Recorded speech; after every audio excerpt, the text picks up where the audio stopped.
I'm Andrew Saul, Commissioner of Social Security. I'm here to warn you about telephone scammers pretending to be government employees. Some of these scammers may say threatening things like you will be arrested if you don't make payments or provide personal information. Do not fall for these tricks. These calls are not from us. Real Social Security employees will never threaten you for information or money. If you receive a call like this, hang up. Never give the caller your personal information, like your Social Security number or bank account, or send money in any form, cash, gift cards, the Office of the Inspector General at oig.ssa.gov. Share this information with your friends and family.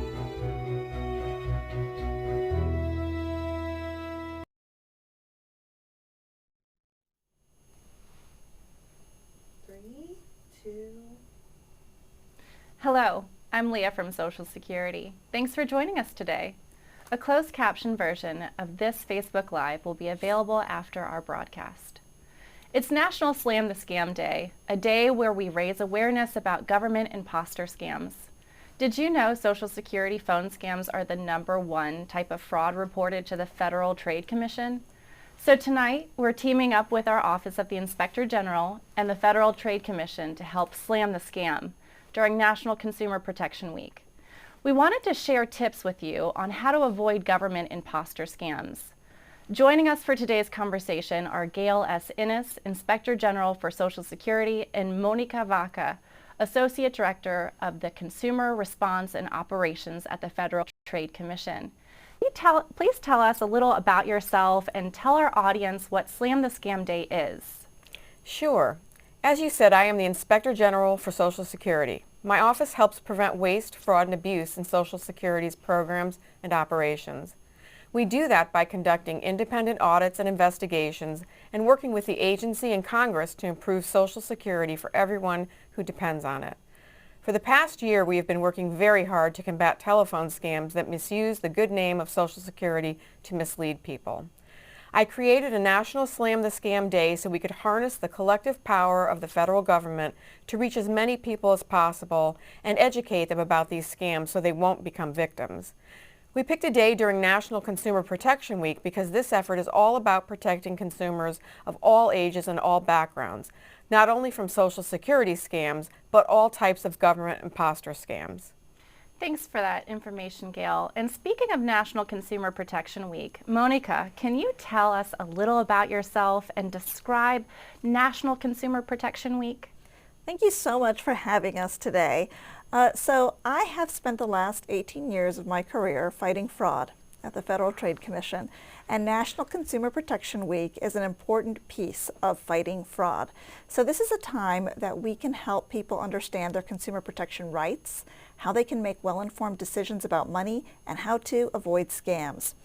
National Consumer Protection Week is a coordinated campaign that brings together government agencies with national organizations, state and local partners to offer resources that help people learn about consumer protection issues.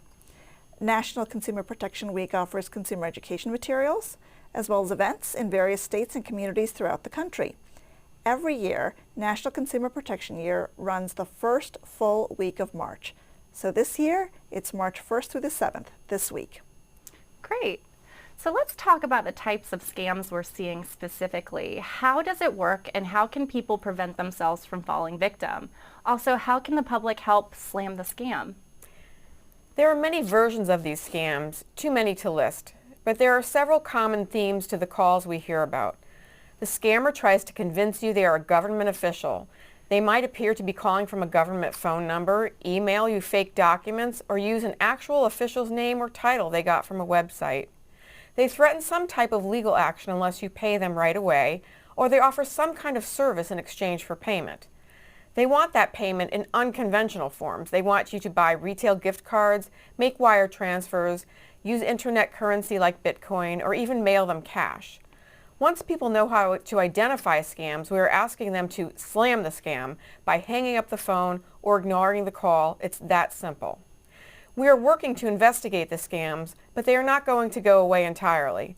The most effective weapon we have against scammers is education and prevention. We are also asking people to talk to their family and friends about phone scams. We can't reach everyone. We need the public's help to protect all Americans. Monica, what about at FTC? What are you seeing at your agency, and how can people protect themselves and their loved ones from these fraudulent schemes? Sure. So when we're talking about government imposter scams, we're talking about scammers who are using the name of any government agency to try to convince people to send them money or to give them your personal information. They might be using today the name of the Social Security Administration, but they also use the name of the IRS, the FBI, Veterans Affairs, Medicare. We're concerned about scammers who might begin using the census to try to scam people, and they also use the name of the Federal Trade Commission. So what do? They sometimes pretend to be government officials, and their goal, again, is to try to get your money. They're trying to get you to send them money or to give them your personal information. How does it work? Well, they threaten you. They might threaten you with arrest or with a lawsuit if you don't pay a supposed debt. Those are scary calls. They might do the opposite. They might tell you that you've won something. You've won the lottery. You've won sweepstakes. And you just need to pay some taxes or some fees in order to be able to claim that money. But regardless of the tactic, the goal is still the same: to get you to send them money primarily, or sometimes to get your personal information. Don't do it. Federal government agencies and federal employees do not ask people to wire money. They do not ask people to buy gift cards, to pay off taxes or fees or fines or anything else. So let me show you a little bit now what the data looks like. We collect complaints from people from across the country, and what you're looking at is a map of the United States. And on that map, you'll see that there are some bars underneath it that tell you a little bit about the top reports that people make to us about consumer protection problems. The number one scam that was reported to the Federal Trade Commission in 2019 was imposter scams. And if we look at this a little bit more closely, what we learn about that is that government imposters are really what's driving that trend. We had huge numbers of complaints in 2019 about government imposter scams. It was the top fraud type, and it has been the top fraud type since 2014. So this is something that scammers are using because it works, right? Because they're getting a lot of money out of people. The top payment methods these scammers are asking for are gift cards and wire transfers. And the top way that they're contacting you is over the phone. Let's talk a little bit about the harm that they cause. So you're looking now at an image, and it's showing you that for 2019, the number of imposter reports that we received, but also it's going to tell you for the Social Security Administration imposter scam, how many reports we got at the Federal Trade Commission. It was off the charts, 166,000 reports about this scam. Look at the amount of money that people lost. In the aggregate, more than $37 million that people lost to the scam. And now what does this mean to an individual person? To an individual person, the median dollar loss on one of these scams was $1,500. That's a huge amount of money for anybody to lose. And so we really, really want people to be aware of these scams, to know the kind of harm that they can do, and to talk about it, especially if you've received one of these calls. Talk about it with your family, with your community. Gail, could you share more on Social Security imposter scams and the various versions of it? A scam usually starts with an unsolicited phone call about a problem with your Social Security number or account. The caller may threaten arrest or other legal action that can only be avoided with an immediate payment. They may offer to increase your benefits for a fee or offer to protect your assets from identity theft by transferring them to a protected bank account. They often demand secrecy in dealing with the problem they're calling about, telling you to make up a story to tell your family or bank or store employees. I recently testified before Congress about these calls. I shared a story of a young mother who paid a scammer over $9,000 in iTunes gift cards because she was threatened with prison. We also heard from a 75-year-old who lost over $250,000 to a scammer who pretended to be a police officer. Monica, can you tell us a little more about what you're seeing at FTC? Sure. So in some situations, we see scammers using intense emotions like excitement or fear to cloud a person's judgment. And that's really what they're trying to do, is to stoke those emotions, scare their victims, and pressure them into making these, what these can really be life-altering decisions in some instances. One particular tactic that we do see is that these scammers will try to keep somebody on the phone for a very long period of time. And as long as they've got them on the phone, they are giving them directions and telling them what to do. Go drive to the Walgreens, go drive to the Walmart, go buy these gift cards. And so those are the instances where I can say a lot of people do lose quite a lot of money. Thank you, Monica. Let's see if we can play a real-life scam call so you know what they sound like. Listen in now.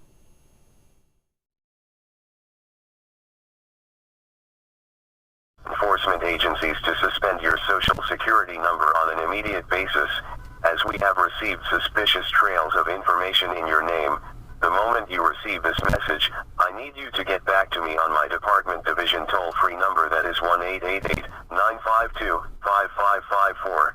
I repeat, 1-888-952-5554. Verify the last 4 digits of your social security number when you call to better assist you with this issue. Now, if I don't hear a call from you, we will have to issue an arrest warrant under your name and get you arrested. So get back to me as soon as possible. Thank you. Gail, can you talk about what Social Security does or can never do when interacting with the public? Social Security does call people occasionally, but it's usually in connection with some ongoing business that you have with the agency, like when you file a claim for benefits. If you file a retirement claim online, the agency may call you to confirm details. If you file a disability claim, the state disability examiner may call you to schedule a medical appointment. There are limited circumstances, and you should recognize the reason for the call. If you don't, be extremely cautious. If you do owe money to Social Security, they will send you a letter in the mail with your payment options and your rights to appeal that decision. Social Security will never ask for payment with gift cards or other hard-to-trace forms like Bitcoin, wire transfers, or cash. We've recently gotten reports about scam text messages, so I want to stress that Social Security will only send text messages when you opt in or request to receive them. Social Security will also never demand secrecy from you in dealing with any type of problem. You should always consult trusted family or friends in making any decisions related to Social Security. Monica, can you weigh in on this?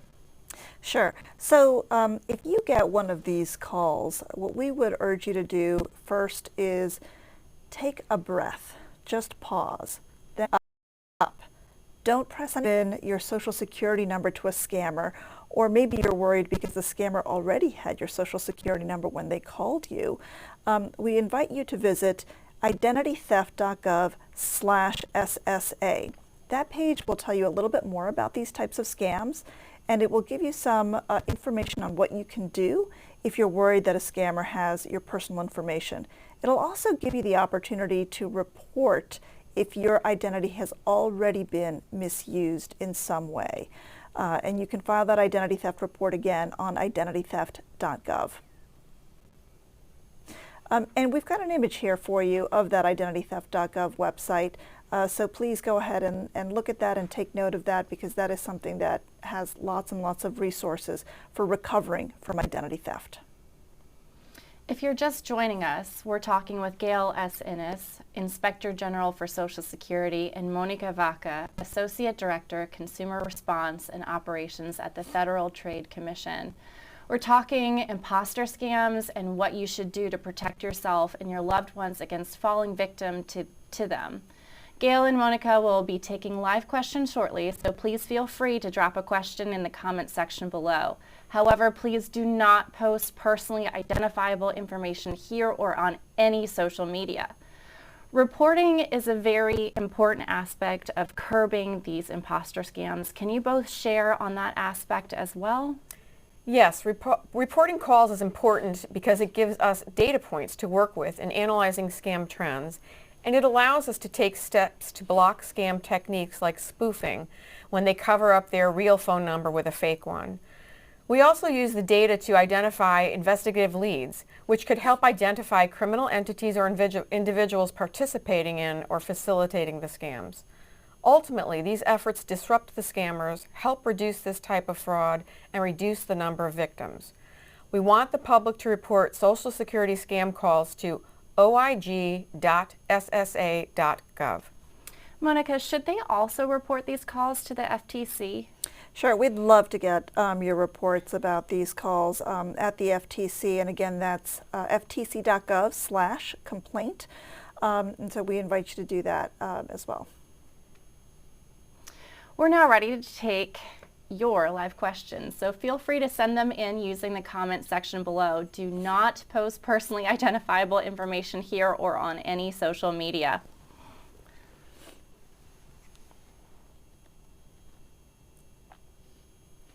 Okay. Is SSA or Medicare selling our information, and is that why we're getting these scam calls? Leah, I can take that question. Neither SSA, nor Medicare, nor Medicaid, nor any government agency will be selling your personally identifiable information. Sometimes when scammers call potential victims, they may have some of your personally identifiable information already. It hasn't come from the government. It may have come from the dark web, which people may have heard of, through one or more of the various data breaches that you've read about in the press in public and private sector. But you can rest assured that we do everything we can at the agency to protect people's information, not sell it. Thanks. Look live at the website, go to the FTC website and educate yourself so that you understand what a scam call looks like and what tactics the scammers use, so that you can understand what they're trying to do and just hang up the phone, and then you can educate your friends and family to do the same. Thanks. Has SSA caught anyone yet?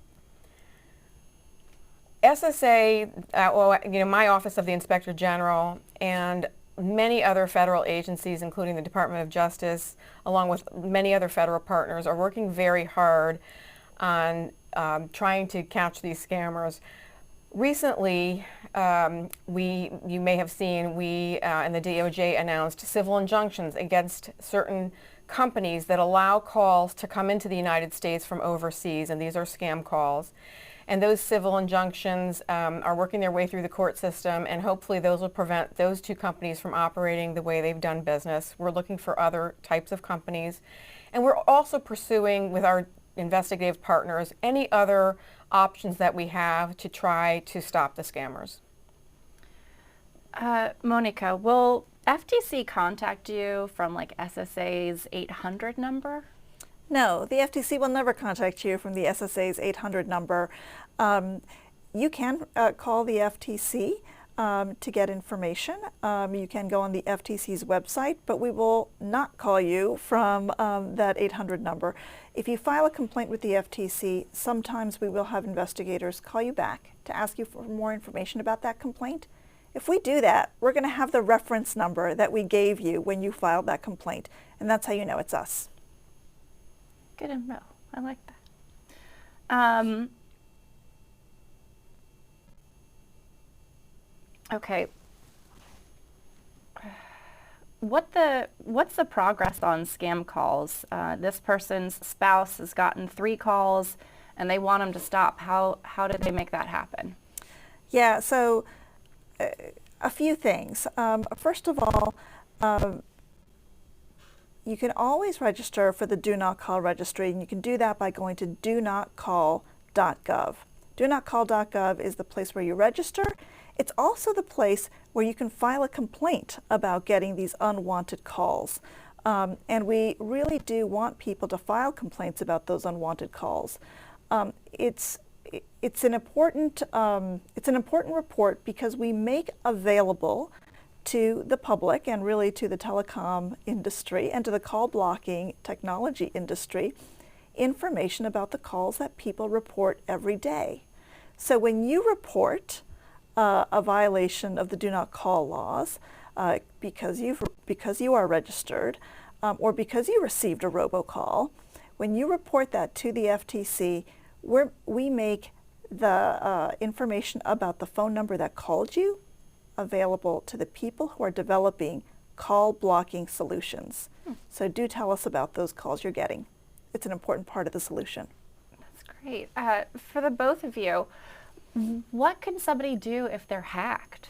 You know, all their information's out there. Or if they think that, you know, a scammer has their social security number or personally identifiable information, what do they do? Yeah, well, we do have a page on that. So it is at identitytheft.gov/SSA.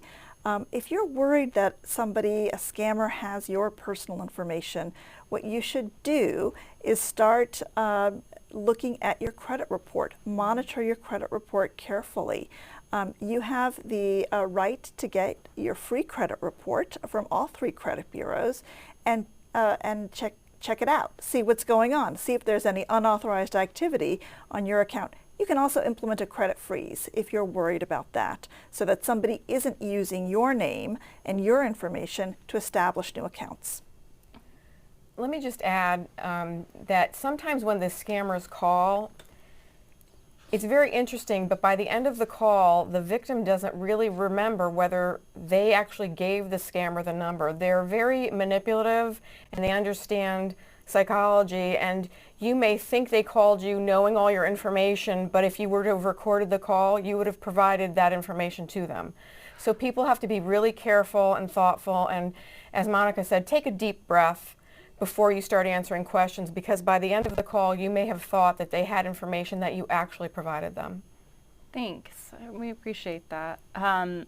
So have you guys seen if scammers are like targeting a specific population? Well, I can answer from the SSA, scam reports that we've received from our online complaint form at oig.ssa.gov. We've been looking at some of that type of information to understand whether there are trends demographically or geographically, and frankly, so far we don't see that many trends. In other words, they're targeting everyone. Our belief is that they randomly call until they get someone on the phone who's willing to talk, and they're not necessarily targeting populations, but we understand from the FTC that there may be certain populations that are more likely to answer the call, or certain populations that may succumb and lose more funds. And Monica can probably address that more. Yeah, I mean, we definitely, I think we're seeing so many of these calls because it is so cheap to make these telephone calls.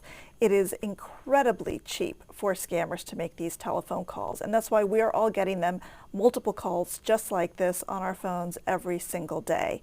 Now, with respect to the question about, you know, who's falling for these scams, you know, what we see generally, what we see is that people who are younger, people in their 20s, are more likely to report to us that they lost money when they file a report with us. And people who are over 60 are more likely to report that they lost no money, which is very interesting, right? They file more reports, but they tell us more frequently that they lost no money. So that's very interesting. That tells us that some of the older consumers are doing a great job recognizing fraud, avoiding any injury, and then reporting it. And that's exactly what we want them to do. Now here's the rub. When somebody who is in their 70s and 80s does lose money, what we see from our reporting data is that they're reporting losing a lot of money, a lot more money than the people in their 20s and 30s are reporting losing. So we all have to be very careful, but it's really, really important for all of us to understand that we are all vulnerable to this type of fraud. It's not just affecting one population, it's affecting everyone. Thanks. Someone says, my boyfriend got his phone activated and a couple hours later he received a call from a guy claiming he was from the Social Security office. How did they get my boyfriend's number?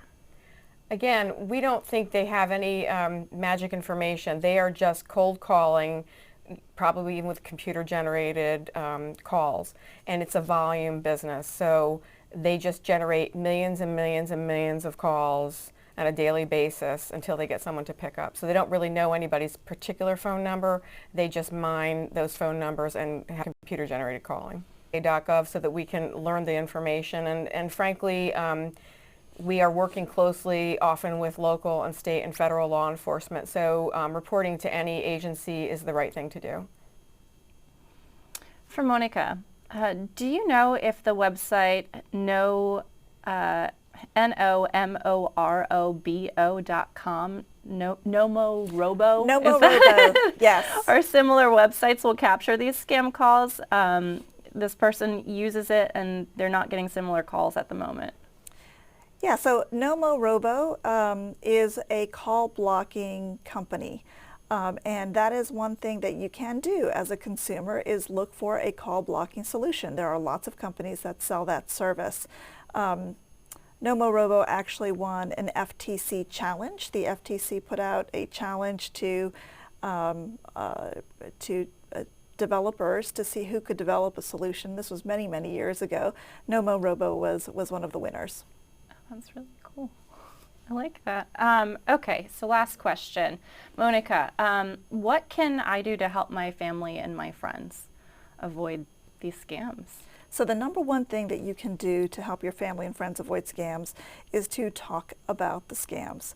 Talk about those horribly annoying robocalls that you receive, especially the ones like the kind we heard during this program. Talk about the fact that you got something that sounded a little scary, that said it had detected criminal activity on your Social Security number.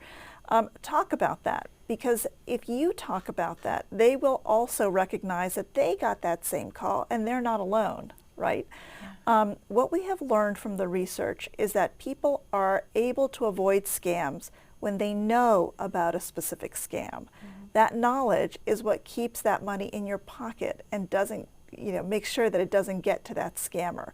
So share that knowledge, talk about it, and make sure people know that they can come to you if they encounter that same kind of a scam, and that there is a place to report it to the federal government. Well, it looks like we just ran out of time.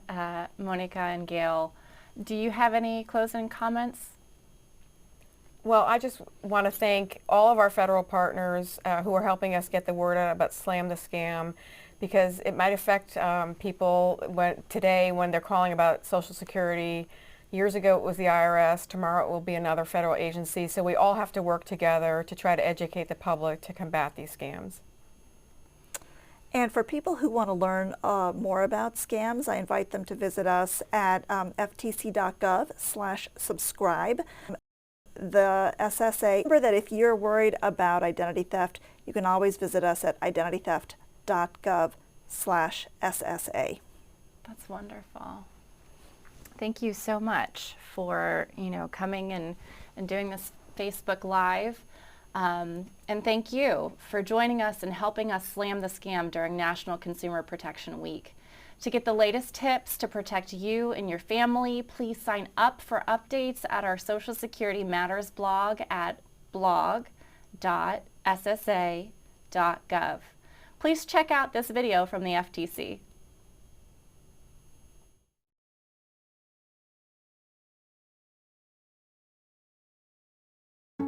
I got a phone call. Someone identified himself as a representative of the Social Security office, and that a warrant, a no bail warrant, had been issued for my arrest. I'm 83 years old and it scared me to death. The Social Security imposter scam is very widespread right now. What these scammers are trying to do is they're trying to induce a state of fear. They're trying to make you feel very, very panicked. They actually said federal authorities, including an armed marshal, would appear at my door within the next 24 hours. that had me sort of feeling jittery. Sometimes they'll ratchet up that anxiety by telling you that there are marshals or police officers or sheriff's deputies that are about to arrest you.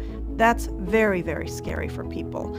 So what they're doing is they're playing on your fear, on your anxiety, the next actions that you take. And they told me to get in my car, drive to the store, and get a Google Play card and put the $500 on it and give them the number. Once they've got those PIN numbers, they've got your money. So how do you take control back? Well, the first thing you want to do is just stop and take a breath.